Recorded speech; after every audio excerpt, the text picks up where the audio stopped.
Pengamat ekonomi dari KOR Indonesia menilai langkah Bank Indonesia yang kembali menaikkan tingkat suku bunga acuan akan berdampak pada peningkatan suku bunga kredit, sehingga akan mengganggu penyaluran kredit bahkan bisa memperlambat pertumbuhan ekonomi. Langkah Bank Indonesia yang kembali menaikkan tingkat suku bunga acuan sebesar 50 basis poin menjadi 4,75% pada beberapa waktu lalu ditanggapi pengamat ekonomi dari KOR Indonesia.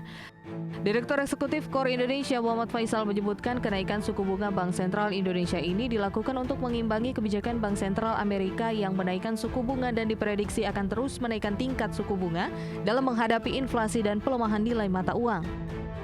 Langkah ini disebut Faisal untuk menjaga nilai mata uang rupiah dari Amerika, di mana jika mata uang rupiah terus tertekan akan berdampak buruk pada pelaku usaha dalam negeri yang melakukan perdagangan khususnya impor barang dari luar negeri.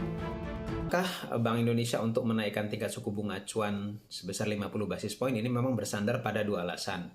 Yang pertama, dari eksternal ini untuk mengimbangi kebijakan dari Bank Sentral Amerika yang hawkish menaikkan terus tingkat suku bunganya dalam beberapa waktu kebelakang dan juga akan berencana juga terus menaikkan tingkat suku bunganya ke depan dalam rangka untuk memerangi inflasi. Nah, langkah daripada The Fed ini tentu saja akan mendorong bank sentral di negara-negara lain termasuk juga di Indonesia untuk menaikkan tingkat suku bunganya karena untuk mengimbangi supaya tidak terjadi gap yang terlalu jauh yang berdampak pada capital outflow.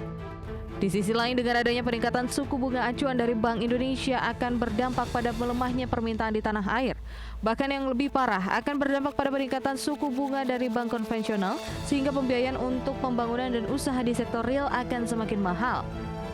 Sehingga permintaan kredit ke depannya akan menurun menjadi di bawah 10%. Tak heran kejadian ini akan berdampak pada melambatnya pertumbuhan ekonomi. Dari Jakarta, Adi Firmansyah, IDX Channel.